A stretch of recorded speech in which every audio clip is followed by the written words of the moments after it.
Good morning, class. Morning, sir. Morning, sir. Right. That means I'm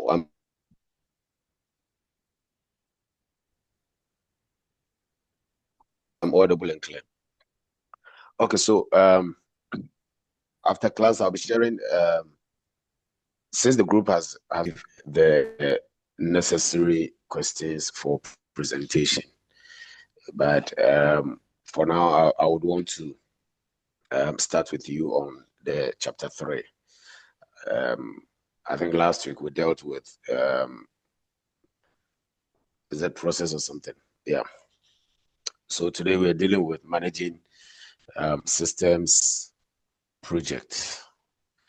And by the end of the class, it is expected that you'll be able to explain project planning and also be able to demonstrate the types of activities that are performed within task management and the 5 key elements of people management and 5 key issues in communications. So these are all the expected objectives to be known after the end of the class. Now, project management. I believe many of you have one way or the other been included in project management activities. But the question is, what then is project management? Because sometimes we get involved in these activities without really understanding why we are in there. So the question is, what then is project management? Now, for this definition, you're saying that it's for IT, it includes IT professionals that do planning, scheduling, monitoring, controlling, and reporting on information systems development.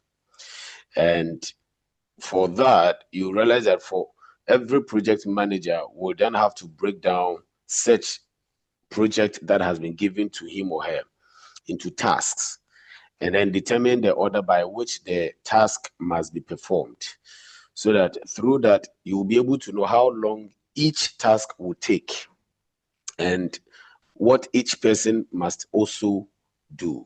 So for project management, there is always one person who handles the entire project, breaks it down into smaller units, and then distribute the unit to individuals that are skilled in those particular areas, and also determine how long the task must be completed, and also who to accomplish that particular task. Now,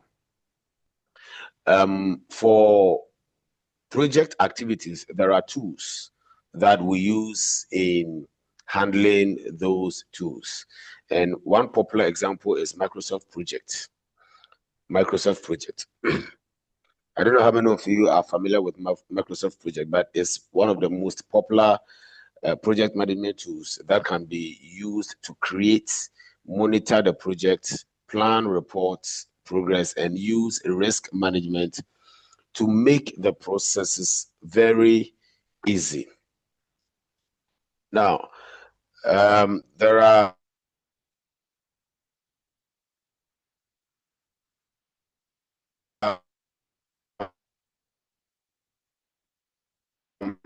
sorry, a project senior systems analyst or an IT department manager.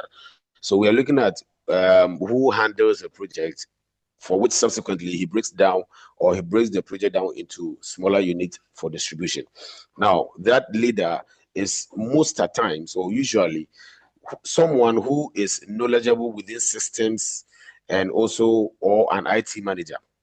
So either the person is a systems analyst or an IT manager. Most of the times, large projects also have coordinators. So aside the project manager, there is always a coordinator under him who handles all the administrative responsibilities for the team. Now, for project managers, they typically perform the following activities. They do planning. So that is the responsibilities, the duties, the activities of a project manager. They plan, they schedule the project, they also monitor the project if the project is actually online or on track. And then they also present reports.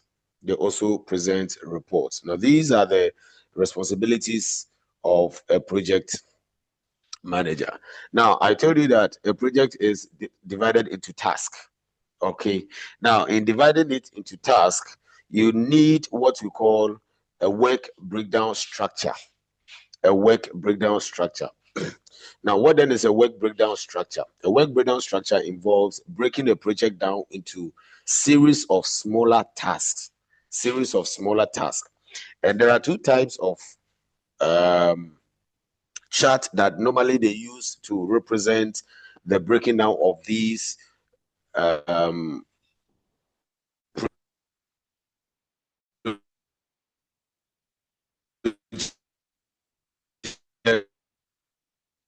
into smaller tasks. And one will be using that a lot. Gantt chart. Now, the Gantt chart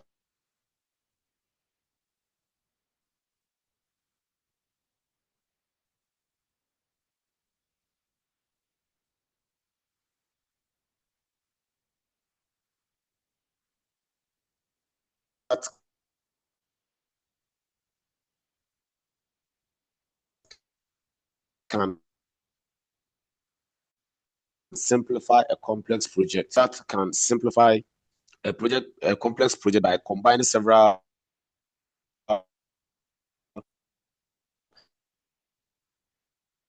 activities into a task. And then the PET is a large complex project as a series of individual tasks. So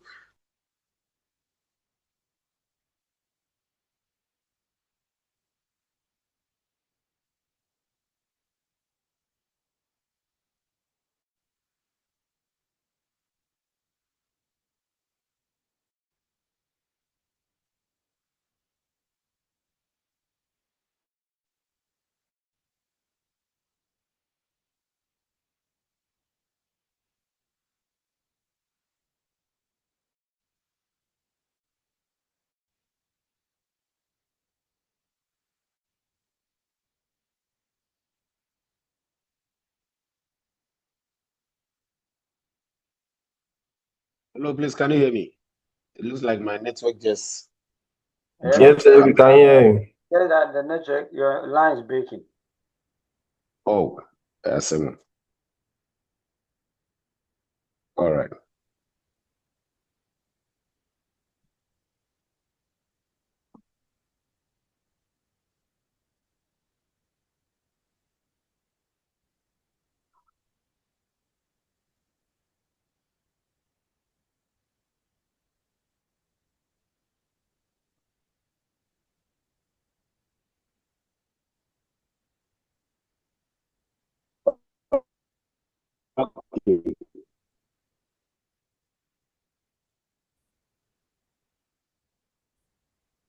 Please, is it clear? And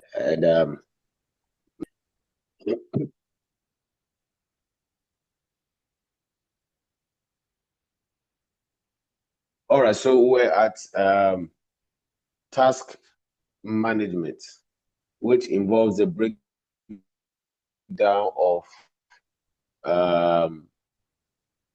a job or work and identify critical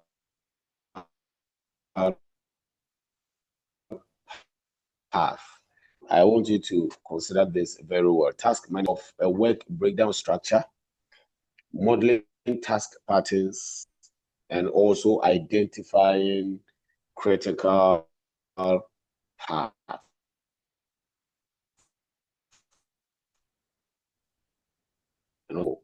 Work breakdown structure, there are two types of chart that is used in identifying complex projects and solving them concurrently. And one of them is Gantt chart, which simplify a complex project by combining several activities into a task group that contains subsidiary tasks. And then the second one, which is the PRT, which is a bottom-up approach that analyzes a large, complex project as a series of individual tasks. Now, this is an example of a Gantt chart. This is an example of a Gantt chart. I believe some of you have used it before, and if not, you've actually seen it one way or the other. Now, the Gantt chart notice the yellow bars that show the percentage of tasks that is completed. So anytime a job is completed, that yellow bar moves up, indicating that you are nearing towards completing the job. So if your yellow bar or if your design bar is not moving up, that means that you are either delaying or you are dilly-dallying on your job. And then this also a Gantt. Okay, so the top one represent the Gantt chart, and then the down one represent the PERT chart, which displays an easy to follow task pattern for the same project. Okay, for the same project. Now, how then do we identify task within a work breakdown structure or a WBS? First, we need to identify the activity or any work that begins and ends within the company that requires certain resources. Okay, so a task or activity is any work with a beginning and an end, which mostly requires that the company utilizes its resources for such activity or for such project. Now, every project has events. Every project has a milestone. And most of these events and milestones are recognizable reference points that can be used to monitor progress. So sometimes you give a job to somebody, and while the person is complaining, you ask the person, so what is the timeline? What is the timeline? The reason you are asking what's the timeline is for you to make it a reference point and use that as a monitoring process to identify if the person you have given the job or the task to will be able to accomplish it within that stipulated time. So every project has a milestone, every project has an event or a timeline. And these timelines are always reference points, which are used to monitor the progress of the task. Now, task durations can be in hours, it can be in days, it can be in weeks, it can even be in months or even years, depending on the nature of the task. Okay, if it's, let's say, a construction work, now the entirety is that the government may ask, at what point in time would you be able to accomplish maybe 50% or 70% or even 100%? And for all we know, construction of, let's say, a 200-kilometer road, definitely it's not going to be a 1-year affair. You understand? So the duration could extend to maybe 3 years or 5 years, depending on how swift the organization may be. So with that length of time, you then break it into schedules for monitoring. You break it into tasks. You break it into smaller units or structures, whereby you'll be able to monitor the progress of it. Now, a person day represents the day that one person can complete in 1 day. Anyway, that's not really okay. Now, for task management, there are factors that affect the task duration. And these factors, as I was saying earlier, includes the project size. So the size of the project will determine how long it will be accomplished. And then also the human resources. Do you have the skilled people? Are the people skilled enough to accomplish the project? And also, you also look at experience with similar projects. I'm not sure you go in for a novice or somebody who doesn't have any experience in handling a project or doing a similar project to handle a huge project that involves maybe a huge sum of money. In fact, one of the weaknesses of Ghana and let's say Ghana government is that they normally give tasks and jobs to people that are not experienced. They normally give jobs and tasks to people that are not experienced. And definitely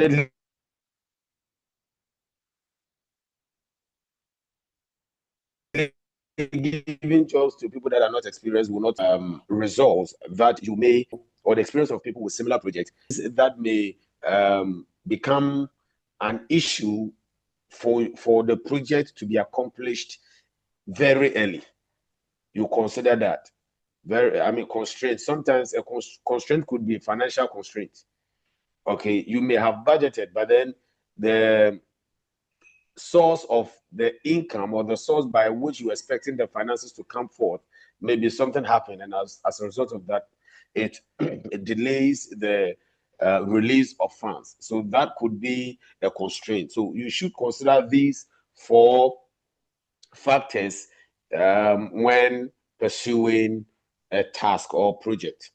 Now, after the task durations are entered, the WBS, which is the work breakdown structure, might look like this design. It might look like this design. Now, this is a screen of a Microsoft project work breakdown structure, which includes the task number, task name, duration, predecessor task, and all. So depending on how your project, or depending on what your project is, you could assign names to it. Please, any question? Any question? Okay. Now, tasks in a work breakdown structure must be arranged in a very logical sequence that are called patterns. Patterns. Tasks in WBS or work breakdown structure must be arranged in logical sequence, and these sequences are called task patterns. Now, in a PERT or CPM chart, project tasks are shown as rectangular boxes arranged in sequence that must be performed. And a project is based on a pattern of tasks that can be broken down into 3 basic types of patterns. Now, take note of these. Every project is based on patterns of task. And these patterns of task are broken down into 3 basic patterns. Now, the first is what? Dependent task. We also have multiple successor tasks. And then the last one is multiple predecessor task. Now, remember that the multiple successor task is always dependent on the dependent task. Okay, and then the multiple predecessor task is also dependent on the multiple successor task. So this is a diagram demonstrating what I was talking about. Now, the dependent in this diagram, I want somebody to tell me the dependent task. The first, I'm talking about the first one. You know, there are 3 diagrams. Yeah.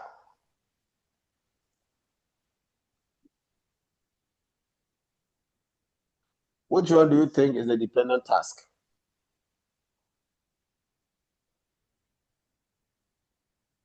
Sir, can you say the box containing one?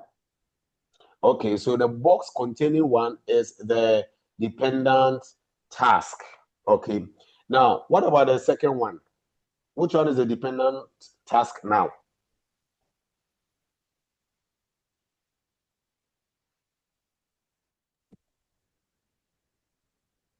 The second one, which one is the dependent? The box number 2. The box number 2 becomes a dependent task. And which one becomes the multiple successor task? Sorry? And the third diagram. No, I'm on the second diagram. I'm still on the second diagram. Which boxes becomes the multiple successor tasks?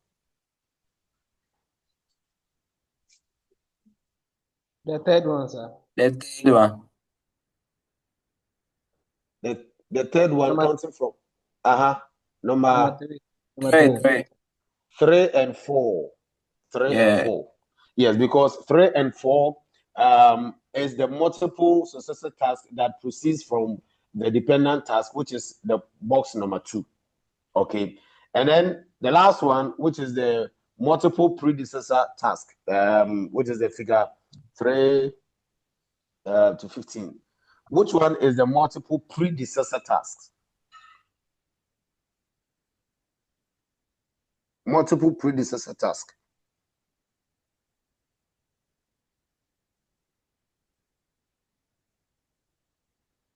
The number 3, sir. Okay, so somebody said number 3. Who else?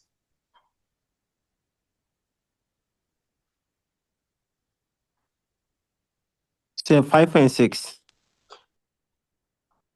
5 and 6.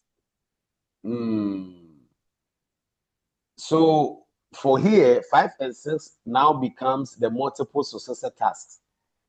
Okay, and then 7 and 8 becomes the multiple predecessor tasks. All right, so it depends on how long or how the project has been divided, the patterns by which the project has been divided or the task has been divided. That will determine, or that will let us know which ones are the dependent tasks. You know, the first one, the dependent task was box number 1, because box number 2 could not have been performed without box number 1 being available. You understand? But then as the project begins to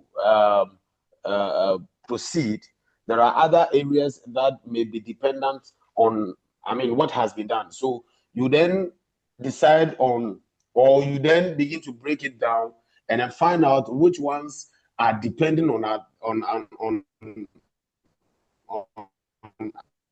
other boxes or other tasks, and then which ones are the predecessor or the multiple predecessor tasks.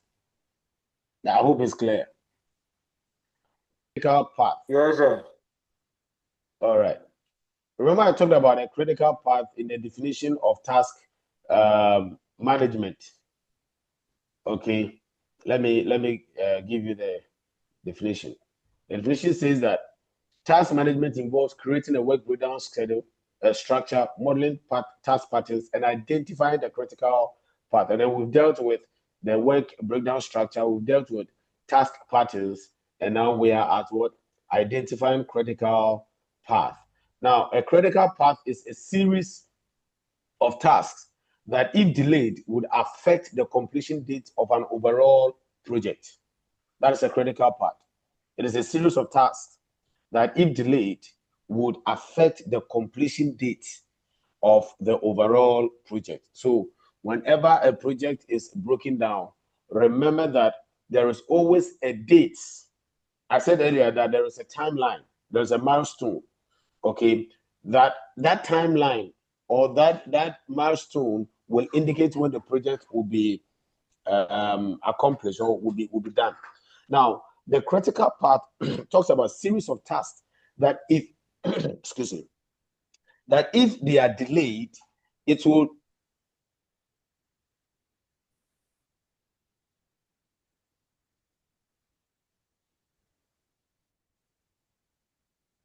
either push the to another time, or it may bring it close, depending on how the critical part is considered.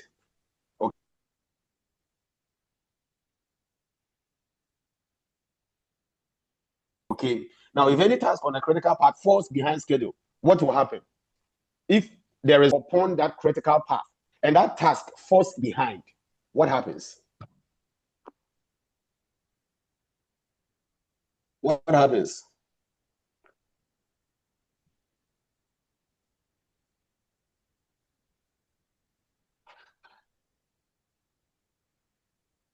Can you hear me? The way the whole class is quiet is like my internet is gone.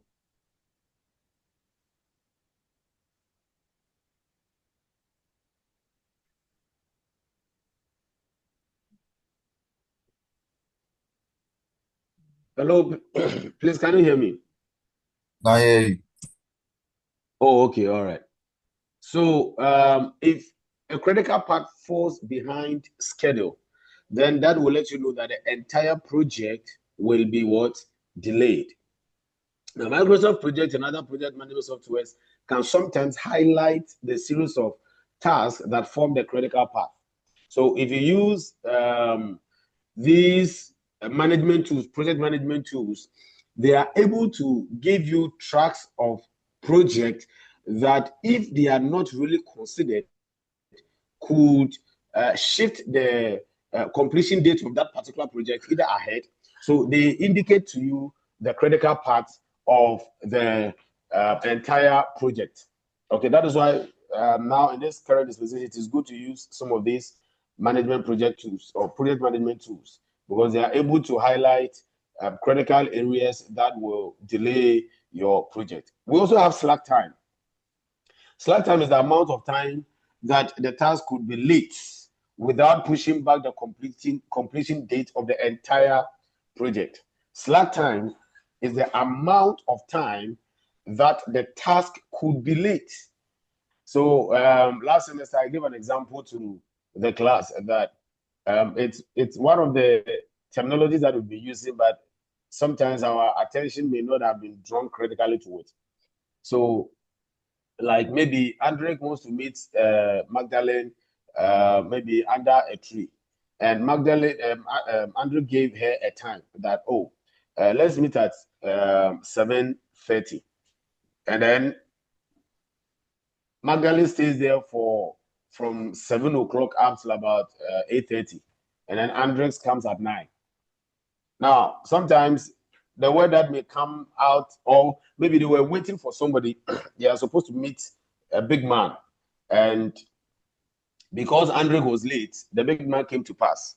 What do you think will happen when he comes? Magdalene may tell him that, what's like you? You get it. So the slack time is the amount of time that the task could be late without pushing back the completion day. So even though you may complete the project on the right time, there may be within that, monitoring time, that a particular project was shifted ahead instead of being accomplished at a particular date or a particular time. So that project which was shifted ahead as a result of maybe a delayed process, or maybe a constraint, or maybe not getting the skilled person, that particular time is what we refer to as what? The slack time. I hope it's clear. So there's an example of a CPM chart with 5 tasks. Okay, with 5 tasks. Now we have a dependent task, we have a multiple successor task, and then we have a multiple predecessor task. And all this is aligned within the diagram. Okay, so by mentioning the box's name, which one is the dependent task?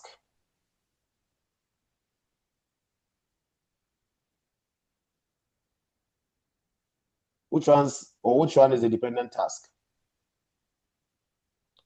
Okay, so this is an assignment for you. The results no move to portal so. And I be a median man and will be Mudiaba.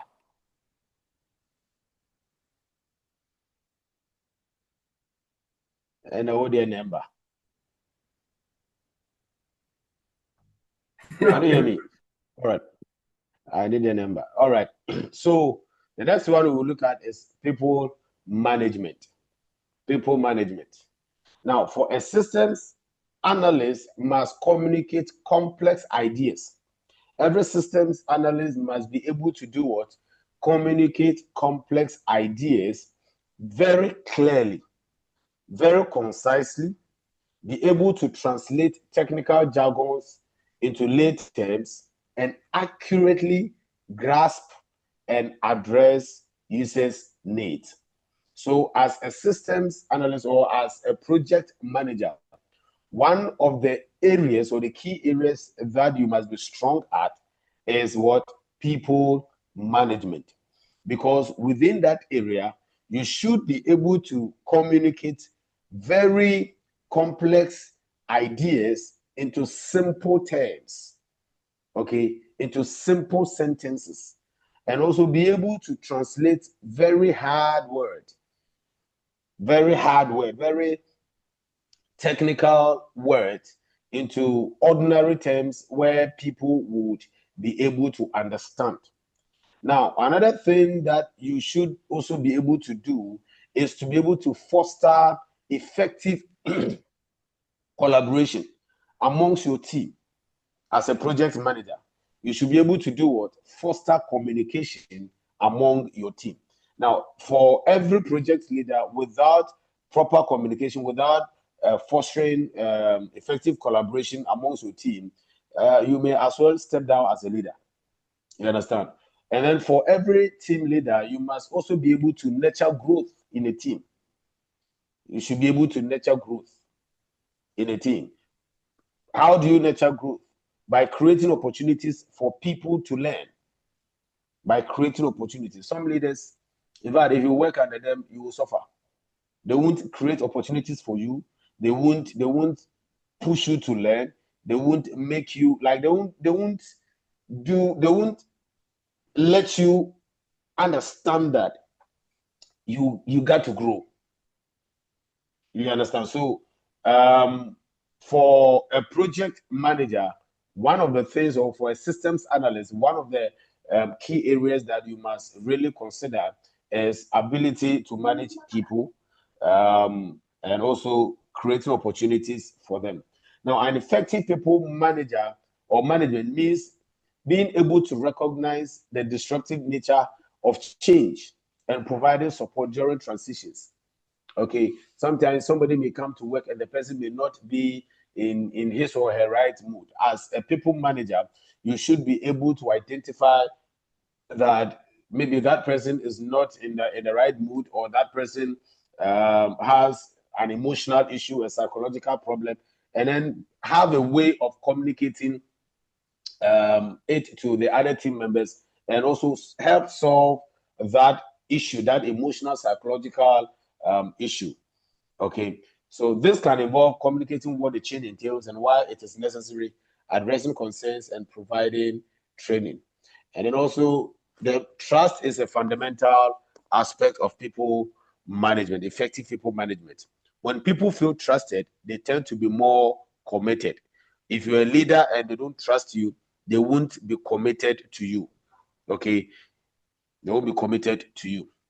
Also, when they are committed to you, they will be more willing to take on challenges, and they will be more likely to feel a sense of ownership over their work. I remember that I think last 2 semesters, in fact, the acting HOD of computer science department said that I should write an article. So I wrote the article, and then within the names of the people on the article, I used his name to be the first author. Now, when he received the article, he made me feel that, I mean, I should trust him. So he told me to put my name there as a first author instead of putting his name there. And in fact, I was so excited because for you to become a first author of an article, then it means you actually did the work. You understand? So if it were to be other professor or something, he may have used his name as a first author. And such a person, when you have done the major work, is not somebody that can be trusted. And number 2, that person may not, or by doing that, will not give you a feel of a sense of ownership over the work. So for a project manager or for a systems analyst, you need to let people trust you, or the people you are working with, let them have a sense of ownership over their work. Let them trust you, let them be more committed, and that it will help them to take on certain challenges. Now, I have a knowledge check question. What are the 3 main task pattern types? What are the 3 main task pattern types? What are the 3 main task pattern types? Anyone up for 1 mark?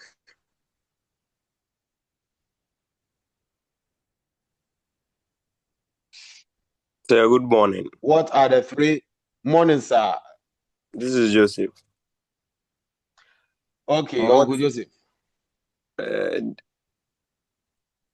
three main task pattern types are the dependent task, multiple successor task, and multiple predecessor task. Thank you. Mm-hmm. All right, Joseph. Continuous assessments. And during the preparation of your script, we add it all. So Joseph, 1 mark for you. So the three main pattern tasks, as he talked about, or as he answered the question, is what dependent task, multiple dependent task, and a multiple predecessor task. All right. So those are the three main task patterns. Okay, so the next one is what? Communication management. As a project manager, communication management is also key. Miscommunication or misinterpretation of systems requirement is a common issue that can impact the effectiveness of systems project. That is why we said that as a systems analyst, be able to do what? To break down hard terms into simple terms. Now, for let's say a web developer, for an IT administrator, if they require that they need a device or they need a project to be conducted within their department, just know that they will give you certain terminologies that at the end of the day you may not understand. In fact, just this morning there was a video I watched of a soldier man praying, and the kind of terminologies that he was using, combatant, ambushment, and all this. That was, I mean, without you watching the video, just listen to it, you know that he is using terms within his organization. You understand? So for a people manager or for a project manager or a systems analyst, if you miscommunicate or misinterpret systems requirements, it will either hinder the project, it will stop or delay the project, it will cause the project to be taken somewhere else, because those that may be connected to the project may not necessarily be technically inclined. Okay, they may not be technically inclined. I threw a challenge to the level 400 people, telling them that when they are done with school, they should proceed to do masters in IT law. The reason I told them that was because IT or technology is an emerging area, an emerging area within the organization. And that presupposes that there are a lot of policies and documents that should be written. Now, would you, as an organization, go in for a lawyer who is not technically inclined as against an IT person who has also studied law within the IT firm? You understand? So, because these two will communicate their policies differently. You understand? So, for a project manager or for a systems analyst, learn to communicate your requirements in common issues, in common terms, so that people can understand, so that people can be clear, and that will also bring about regular communication between all parties. Because a system administrator telling a novice or somebody who is not a system administrator of a system breakdown, you can imagine the kind of terminologies that they may use. But one who is not a systems administrator, but understands the jargons, will be able to do what? Communicate it in a simple term to a regular manager. Is it clear? Now, regular communication about the project status is also very essential to keep all team members and stakeholders informed. So for a project leader and a systems analyst, you must continuously communicate with your subordinates or the people you are working with.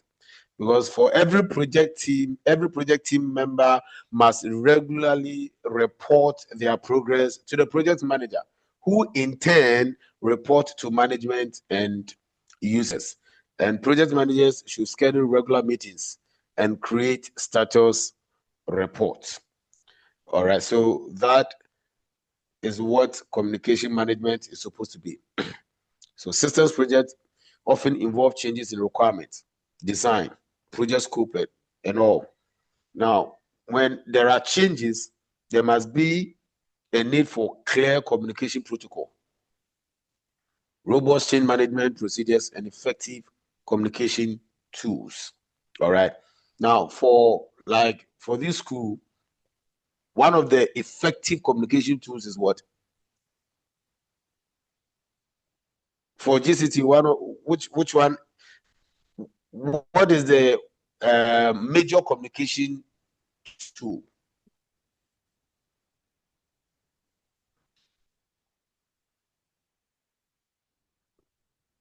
How do you get most of your information? Not all, but yeah. How do you get most of your information?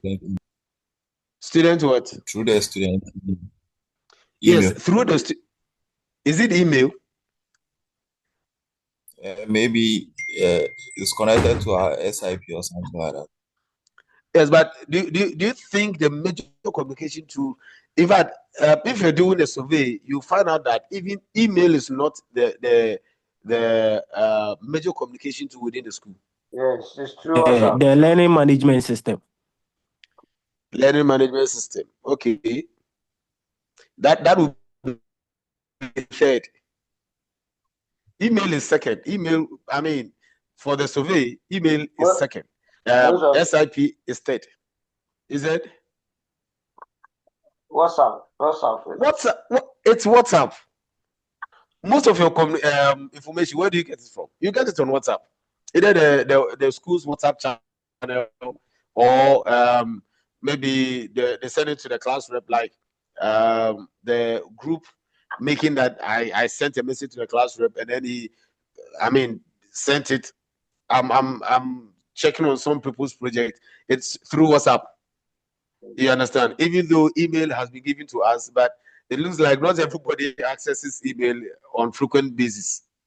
Sometimes we'll be on more 3 days, 4 days.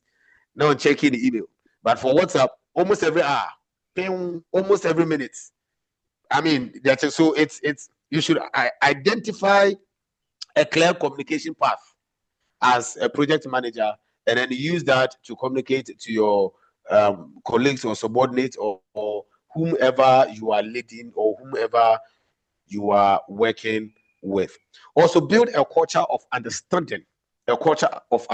Understand that we are from different cultures. Okay, we are from different places. Some have patience, some do not have. Some have anger issues. Maybe like Andrew, for instance, Andrew may have anger issues, so the class will have to bear with him. And Andrew, you don't have anger issues. No. You understand? So you understand the culture pattern of the individuals you are working with, their patience level, and then also their language barrier. All right, language barrier, because sometimes a language may cause a whole lot of issue until it is properly and critically analyzed. You understand? And then when a problem is reported, what is being done to handle and monitor the problem should be explained. You don't just keep quiet and say, "Oh, I have my solution. My solution is in my head." No, you should be able to communicate how the problem is being handled or resolved to your colleagues or to your subordinates, to the people you are working with. Okay, that talks about proper communications management. And then the next one is technology management. Technology management. Now, technology management for systems project refers to the strategic selection, implementation, and review of the technology resources that is used throughout the software development life cycle. Okay, technology tools can include software for modeling, diagramming, project management tools, platforms for collaboration and communication, testing tools, and more. Now, for you being in groups, especially for the project work that you'll be doing, the assignment that you'll be doing, if you are in groups, you realize that you need a tool or you need a pattern by which you'll be able to do the jobs together. And one of the tools that are readily available is what Google Docs. Okay, yes, even though we use Microsoft Word, but now I think Microsoft is also online. So by using 365, you'll be able to collaborate your work. But the easiest one that people go for is Google Doc, where they do their work concurrently without having to do it differently and then later synchronize it. Whilst you are online, whether on your phone, tablet, or whatever, you are doing your work, and then the other person too will be typing. Somewhere last year, they shared us into groups, and I mean, we're just doing the job concurrently. Okay, I was typing something, and then one was also doing referencing and citations, and then the other one too was doing proofreading. So it was beautiful. Within a short time, within that they were able to finish the job. So understand that technology has brought about certain tools that will help our work so easily. Okay, and then also for programming, we also have something like Google Colab. Okay, Google Colab, where you can all work on it, you can all program on it concurrently. Okay, all right. Functionality is key because the tools must possess the features that are required to carry out the intended task, and also it must be scalable and cost effective. If the tool is expensive, definitely you know that some companies will not go in for it, even though they know that it's very important for their job. But then they will also look at its cost effectiveness. All right, so consider that in technology management. And then once suitable tools are selected, the implementation phase, that's what it begins. As a project manager, as a systems analyst, once you are able to select the right tools, what do? You begin with the implementation. And this involves acquiring the software, installing it, integrating it with existing softwares or existing systems or the legacy systems, and then being able to configure it. And then it also includes providing training for the project team to use. Providing training for the project team to use. And then there should be regular software updates, which must be installed in order to benefit from new features or improvements, or to be able to fix every bug that may arise as a result of the usage of the software.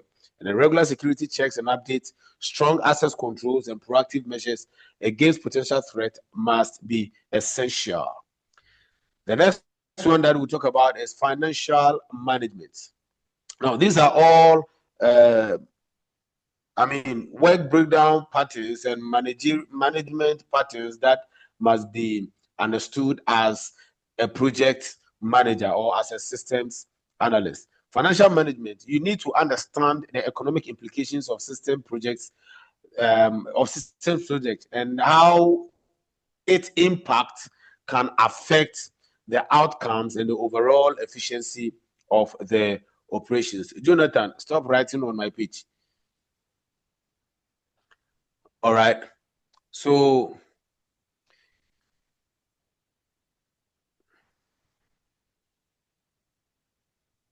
okay, so you need to understand as a project manager the financial management bit. You can't say, oh, I'm not an accountant. So, no, you must have an understanding of the economy. You must have an understanding of the finances that are employed within the project. Because every project begins with a vision and a budget. After developing your vision, you also develop a what? A budget. You understand?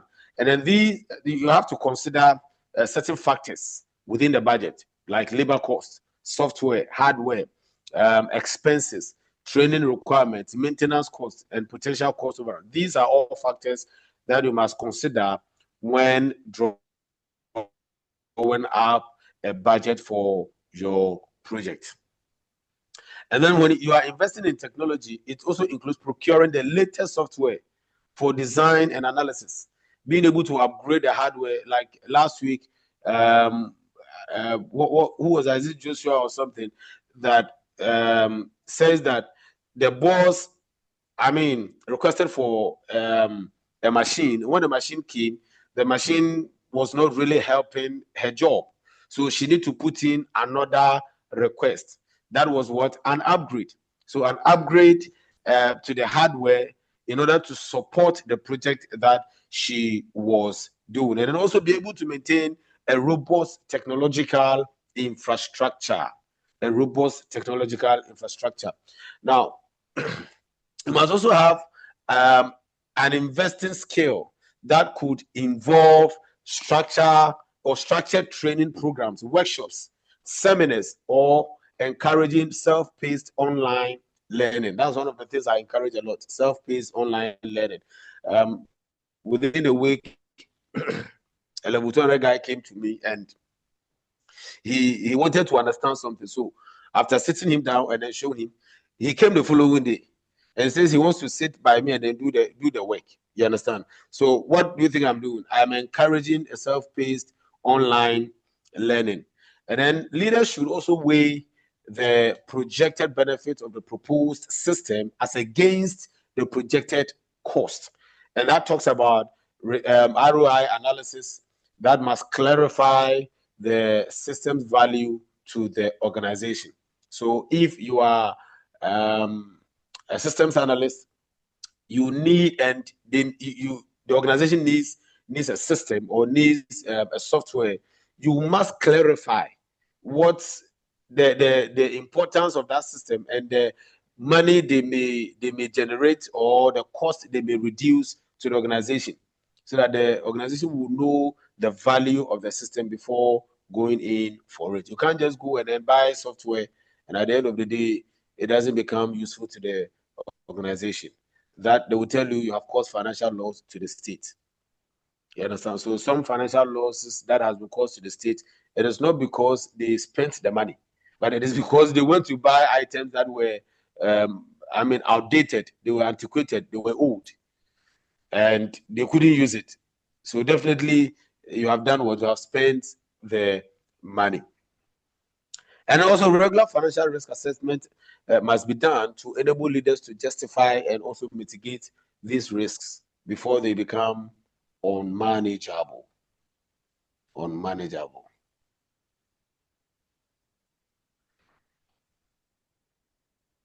I think, yes. So this is also a knowledge check question. Why is functionality a key criterion in selecting technology?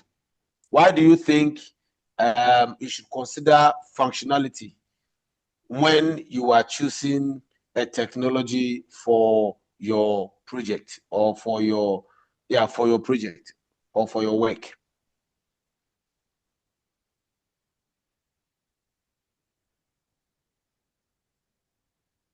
Hello, sir. Yes, sir. Basically, I would say if you choose a right tool for a particular work, it gives you, it solves the actual problem you are dealing with. And then another one mark for you. it helps. When you're another marks. Oh, that's also just finish it. It also helps you to attain your goal or to achieve Yes, what you want. exactly. So today Joseph has gotten 2 marks. It's so motion and continuous assessment is very beautiful. And mom can say maybe some money. He's really contributing. That's nice. Yes, he will choose functionality because in order to reduce cost. Okay, in order to reduce cost, choose the right system for the right job. You can't just choose anything, and that they'll tell you you have squandered the organization's money. You understand? Okay. The next one that we are looking at is risk management. Risk management. Risk management. Now, risk management helps identify, assess, and prioritize uncertainties that could impact the achievement of project objectives. Many of us are very familiar with risks, all right? Because whatever thing that you do, there are risks involved. So then what then is risk management? That is being able to identify, being able to assess, being able to prioritize uncertainties that could impact the achievement of project objectives. Because for every project, there are objectives. Now, what we are doing right now, remember I shared with you the objectives, what you must know at the end of the lessons. Now, there are risks to what we are doing right now that could impact the delivery of these lessons. Okay. And what do you think are some of the uncertainties or some of the things that could impact what we are doing?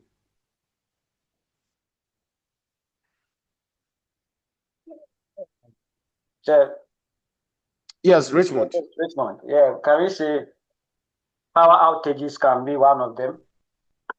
Perfect. Perfect. Because right now, if the light goes off and my Wi-Fi goes off, it cuts the flow.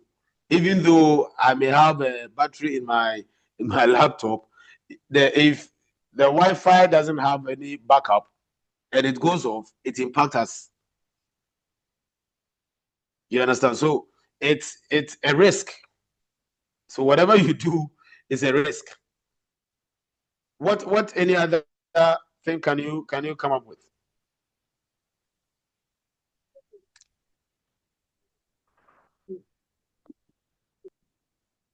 Mm-hmm.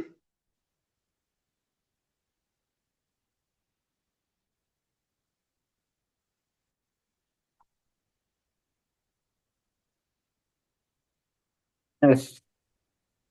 Yes. Network problem. Network problem, like we are facing right now. Yeah. Yes. So so who is that? Who said it?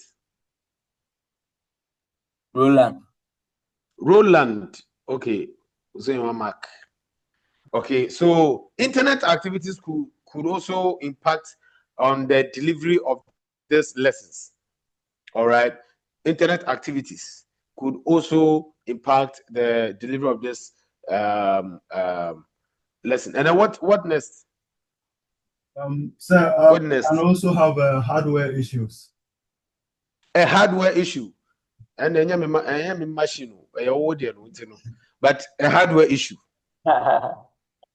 What you say? Because anything could happen, and that may impact the delivery of the lessons. Now, there's another one I'm looking for, and none of you have not said it. And that is a software. Zoom could just go off. Oh, Jonathan, I carry you. Oh, sir, now me have account. You know what I call? What about it? What about it? Many one back and hang the horn to do. Yeah, come on. But all right. So the software Zoom could also impact on the lessons because it can just disconnect and try connecting it will not happen. You understand? So these are all risk activities that are involved when it comes to a project. You understand? So risk could arise from many sources, such as, and that's why we're mentioning some, such as technological complexities, involving stakeholder requirements, team dynamics, external environmental factors, and inherent system complexity. You understand? Like the hardware things that we're talking about technological complexities, softwares, and all these. These are all risks that could arise from many sources. Sometimes it could also arise from the government. Remember when COVID came and the government gave a law or a policy that no one should go out? What then happened? I mean, the COVID that came was a risk, but then it brought about another wave of technology. You understand? But prior to that, people were not really familiar with online lessons and online church and online businesses and online all these activities. But when COVID came, which was a risk, brought about anyway. So you should understand that risks will come from many sources. It will come from many sources, either from the government, like when the last 2 weeks or so, when the flood came. Okay, the entire GCTU school was put on. Let me put it this way: it was put on a cloud, in the sense that classes were suspended, face-to-face classes were suspended, and then all classes were done online, and even some examinations were conducted online because it was a natural risk. It was a natural risk. You understand? So you need to understand that whilst pursuing your project, risk comes from other areas, other sources, and that you must find a way to minimize and also to deal with it. Now, risk management task also includes risk identification, analysis, and then response planning. So when the risk is identified, you analyze it, and then you also plan the response for the risk. Is it clear? Now, risk identification also involves systematically identifying possible threats or uncertainties that could hamper the success of the systems analysis and design project.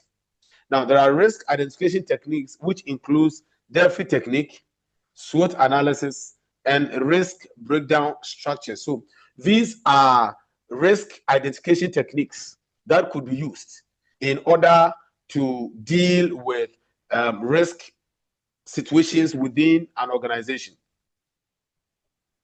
Number one is what? Delphi technique. Number two is SWOT analysis. And I think somewhere last week or so, I mentioned that I asked if some of you know SWOT analysis. And some said yes, others said no. And then we talked about, I think we talked about it or something. So SWOT analysis talks about what? Your strength, weaknesses, opportunities, and then threats. Okay, the strength of the organization, the weaknesses of the organization, the opportunities for that organization, and the threats against that organization. Now, when you analyze these, you will come to identify the risks nature involved, and then also plan accordingly. And then also have what we call RBS, which is risk breakdown structure. Risk breakdown structure. You identify the risk, you break it down, and then you find ways and means to mitigate those risks. Now, the result of risk identification is usually a risk register, which is a document. So when you hear of risk register, it is not a software.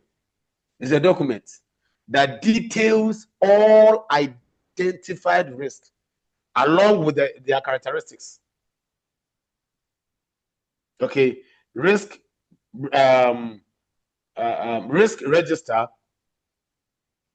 register is a document that details all identified risks along with their characteristics. Risk analysis. This involves assessing identified risks based on their likelihood of occurrence and the severity of their impact. There are two types of risk analysis. We have qualitative and quantitative. Now, qualitative risk analysis generalizes the entire risk. Okay, that this is a high risk area. I know some of you may have said it with the, times and number. Like if, like Tamamoto Way, those times we used to say Tamamoto Way is a high risk road, a high risk road. Why? Because maybe there were some potholes and the rate at which some of the cars were driving, it posed risk to people that will have to cross the road. So you can't quantify it and give it a percentage, but then you generalize it by just giving a word indicating the nature of that risk. Okay, the nature of that risk. Maybe we'll talk about it a bit.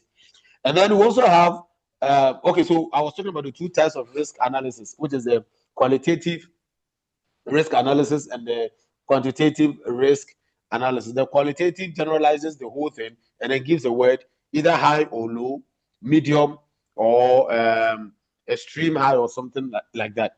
And then the quantitative talks about, assigns a figure, a number, a percentage to the risk that has been identified. So you could say, oh, the risk of doing this is about 80%. The very moment you dive into numbers, you have entered into what? Qualitative risk analysis. Qualitative risk analysis. I hope it's clear. Now, the next stage in risk management is what? Creating a risk response plan. When risk is identified, what do? You then create a response plan to that risk which has been identified.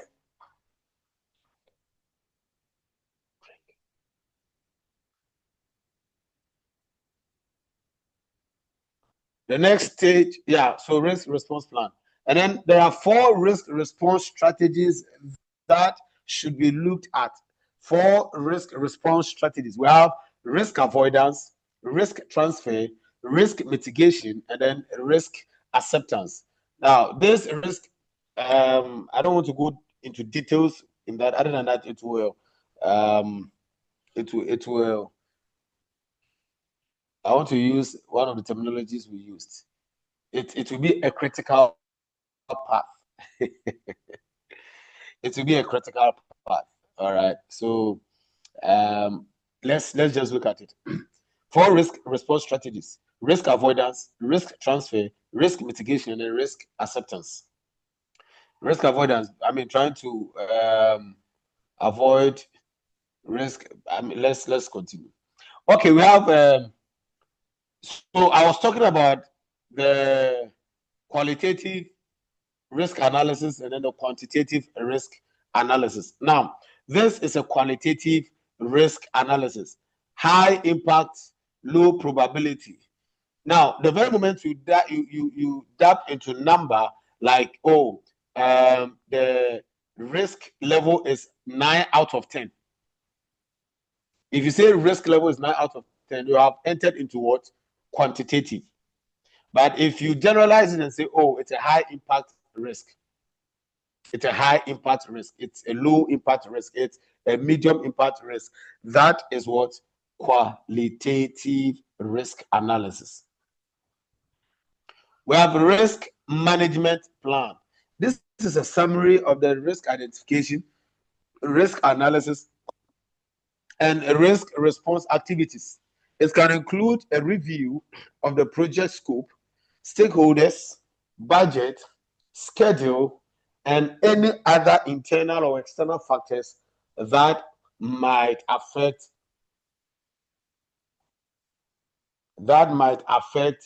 the project. The risk management plan should always address 3 additional areas. The risk management plan must always address these areas. Number 1, monitoring and control. So if you are addressing your risk, you should identify that the risk must address your monitoring and control strategies. The risk must also address your roles and responsibilities, and then the risk must also address your communication pattern. Now, these are the 3 areas that your risk must identify or must be able to address. And then the last one is that there are some common risk management issues, and these are inadequate risk identification. And that is an issue. That is an issue. Inadequate risk identification, poor risk management assessment, and ineffective risk responses is one of the issues that most of we Africans we we experience.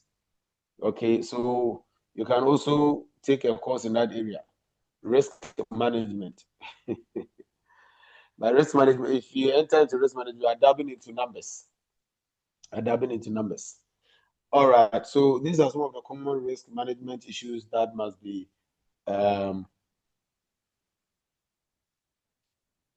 resolved. Project management software. I mean, we've already talked about this project management software issue, because as you become a project leader or a systems analyst, you must be able to utilize project softwares.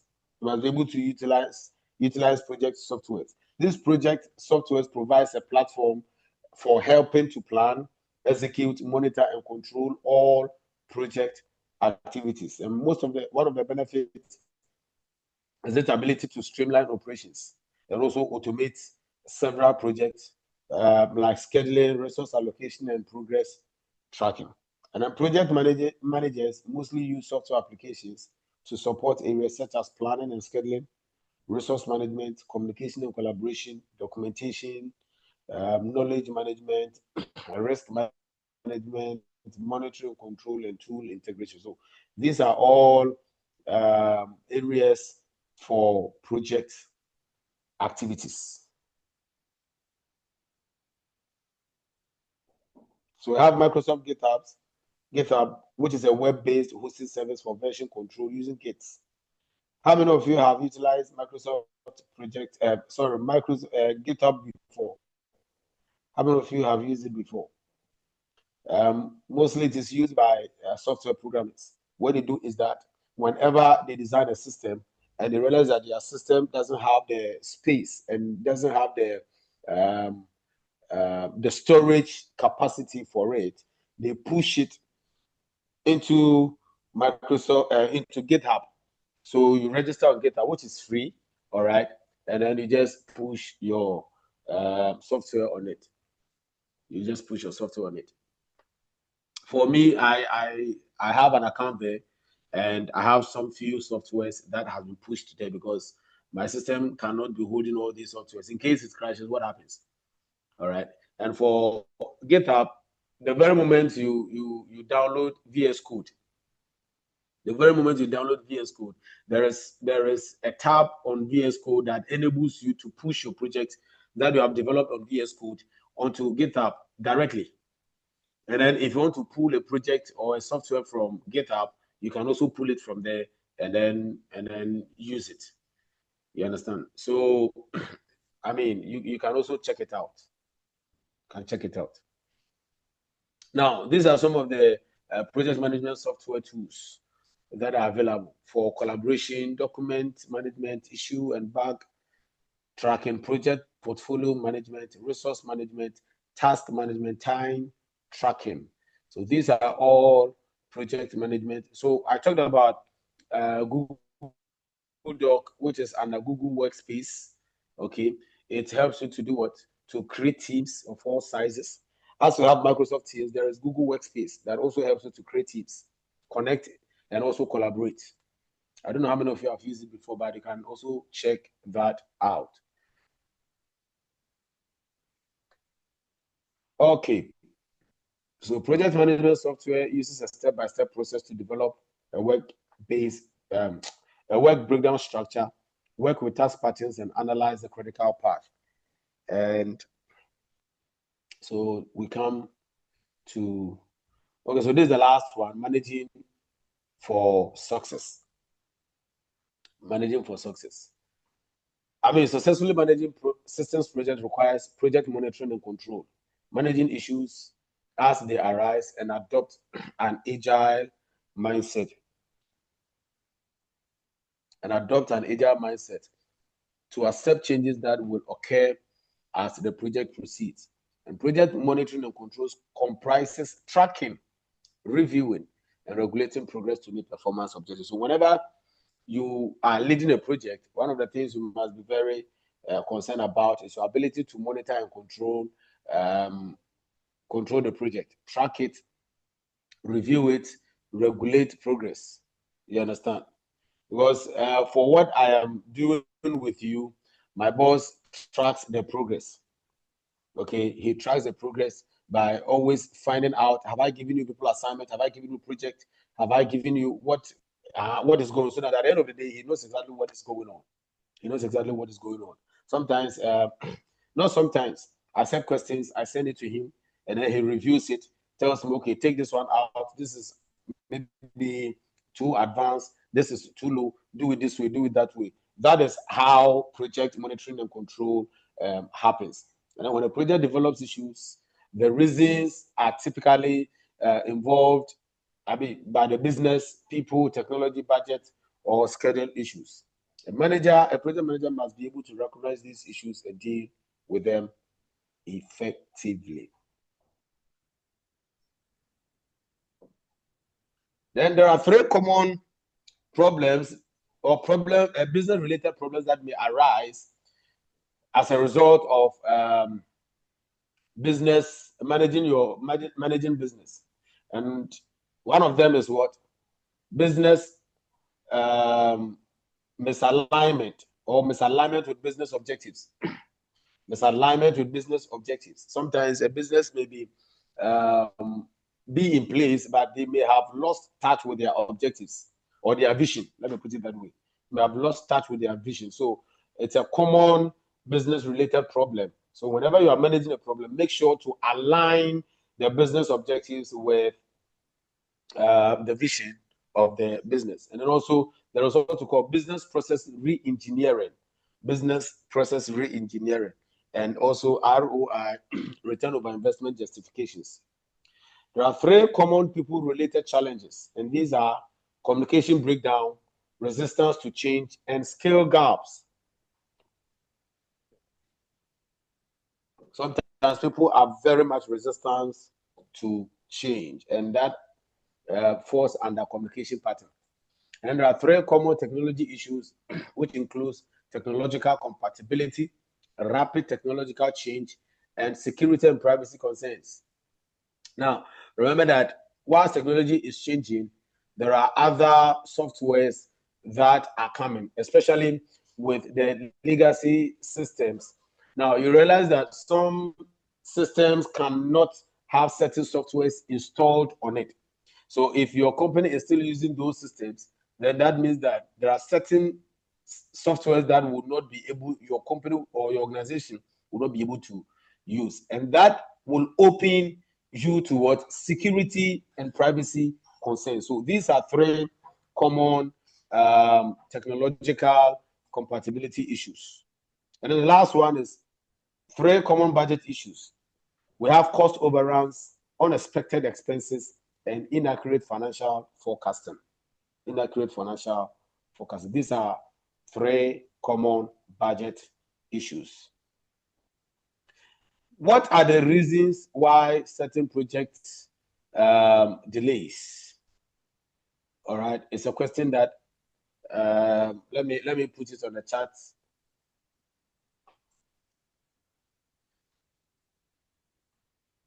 Then next week we'll do a discussion on it.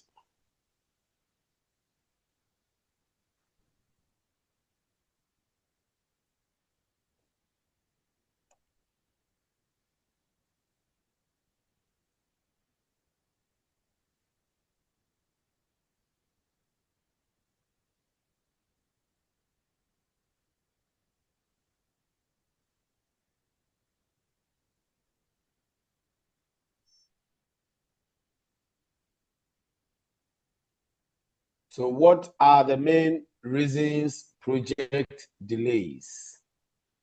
That is a question for discussion.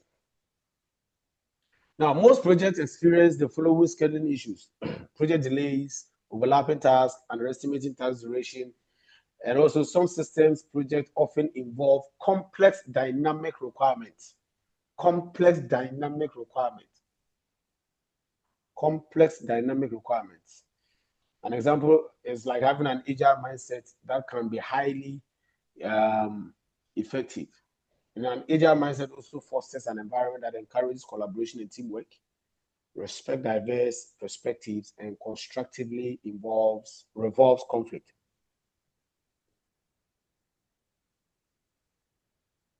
So that is it for today. And this is also a trial question. What is a significant advantage of using project management software? What is a significant advantage of using project management software? So 2 questions for you. 2 questions for you. The first one is what? What are the reasons project delays? And then the second one is what is a significant advantage of using project management software? Any question? So these are we answering? Yes, we are answering them, but not now.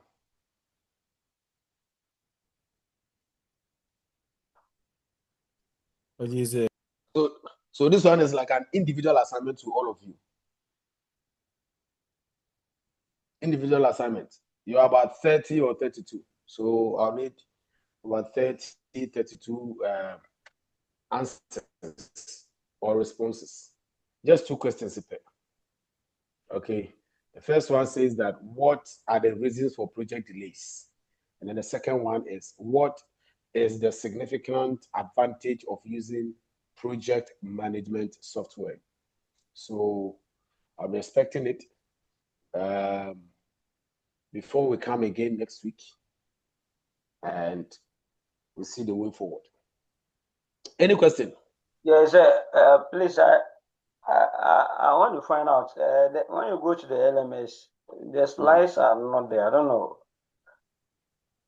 You have no upload. I've given the slides to the class rep. Andrick. Yes, sir. I think he shared some of them, but we don't know if the LMS, because sometimes you see the WhatsApp, if you don't That's the messages, you come and maybe what the course rep may share has, let's say, gone up, so you have to scroll up to get it. But if it's on the LMS, anytime you visit there, we get it in. I don't have a problem. I don't have a problem. But the question is, does everybody have access to the LMS? Yes, please.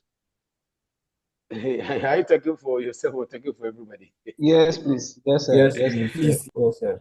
Yes, sir. Yes, sir. Okay. All right. If you have access to the LMS, then fine. So let's see. Maybe from Monday going, you get to know about it. All right. And the individual questions, when you come on next week, then we give you our answers, or you have to submit it to you. So okay. So you answer it. All right. Okay. If So anything, by Monday. Our answers. Is it? I'm saying that, okay, like you said, so when you come next week, then we read our answers, then we continue. No, you read it too. I want to receive them. What is that? I want to receive them. So, but I'll check. I'll check with Dr. Patrick and see if we can post it on the LMS, or maybe a different question on the LMS or something. So, depending on how it goes, if everybody has access, then we'll see what to do with it on Monday, God willing. All right. So, if anything, you will hear from us. Okay. So, without further questions.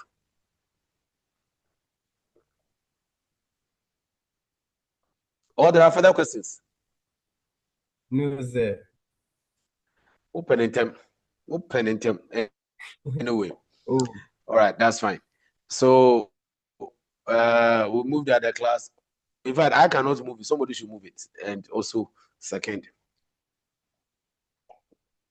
Okay, my name is Richmond Kofinyashi. If there's no any other further question or contribution, I move that this lectures to come to an end. Thank you. To come to an end. And I know, say, Andrew will second. I second, no. Okay, just it. All right. So see you next week, God willing. Okay, sir. Thank you. All right. Thank you. Welcome.